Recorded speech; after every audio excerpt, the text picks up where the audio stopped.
I'm standing in the Nicobar Islands in the middle of what is easily the most beautiful forest that I've ever seen in my life. Thousands and thousands and thousands of acres of rainforest. And what is happening here is that all these trees are going to be cut with total disregard for the people who live here, with total disregard for the damage this is going to do to India's ecology. नमस्कार, आप देख रहे हैं the Roseau news. आज की बड़ी खबर सीधे ग्रेट निकोबार द्वीप से, जहां विकास के नाम पर उठ रहे हैं गंभीर सवाल। जी हां, और इस पूरे मुद्दे पर खुलकर सामने आए हैं लोकसभा में नेता प्रतिपक्ष राहुल गांधी।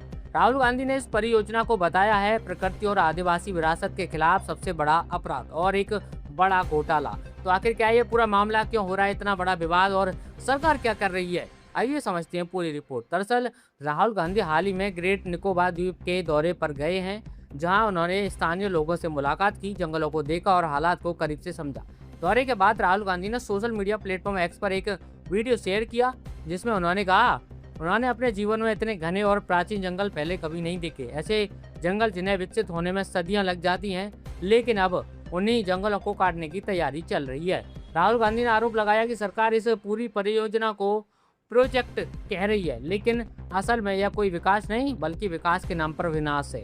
उनका दावा है कि करीब 160 वर्ग किलोमीटर के वर्षा वन को खत्म किया जाएगा, लाखों पेड़ों की कटाई के लिए उन्हें चिन्हित किया गया है, और सबसे बड़ी बात, स्थानीय लोगों से इस बारे में ठीक से बात तक नहीं की गई। राहुल गांधी ने कहा यहाँ रहने वाले लोगों की जमीन छीनी जा रही है, यहाँ उन्हें यह तक नहीं पता है कि उन्हें क्या मुआवजा मिलेगा। राहुल गांधी ने अपने एक बयान में एक और बड़ा दावा किया।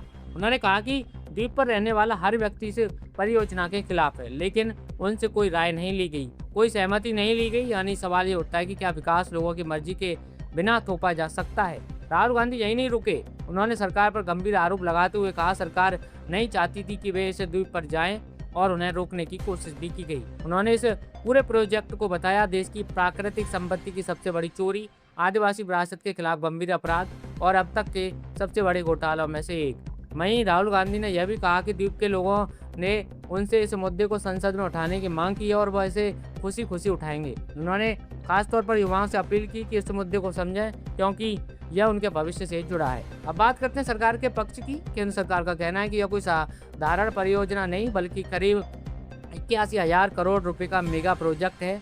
इस प्रोजेक्ट के तहत एक बड़ा ट्रांसशिपमेंट पोर्ट बनाया जाएगा, एक आधुनिक टाउनशिप विकसित की जाएगी, एक एयरपोर्ट होगा जो नागरिक और सैन्य दोनों इस्तेमालों के लिए होगा, और एक पावर प्लांट भी लगाया जाएगा।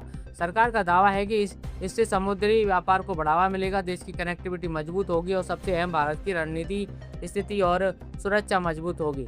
अब इस पूरे मामले में असली टकराव क्या है? एक तरफ सरकार कह रही है कि विकास, रोजगार, राष्ट्रीय सुरक्षा, और दूसरी तरफ राहुल गांधी और कई पर्यावरणवादी कह रहे हैं कि जंगलों का विनाश, आदिवासियों के अधिकारों का हनन और परिस्थिति की तंत्र को खतरा। यानी यह सीधा सवाल है कि विकास की कीमत प्रकृति और स्थानीय लोगों की जिंदगी से चुकाई जानी चाहिए।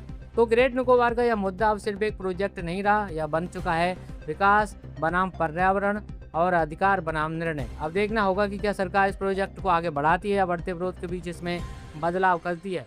और सबसे बड़ा सवाल, क्या इस देश में विकास का मॉडल ऐसा होगा जहाँ प्रकृति और लोगों की आवाज़ सुनी जाए। फिलहाल इस मुद्दे पर आपकी क्या राय है? क्या आप इस प्रोजेक्ट के पक्ष में है या विरोध में? कमेंट करके जरूर बताएं। वीडियो पसंद आए तो लाइक करें, शेयर करें, और ऐसी ही तेज तर्रार विश्लेषण के लिए हमारे चैनल को सब्सक्राइब जरूर करें। चलिए जल्दी मुलाकात होगी अगली खबर के साथ, तब तक के लिए बने रहिए, ख्याल रखिए, नमस्कार, जय हिंद।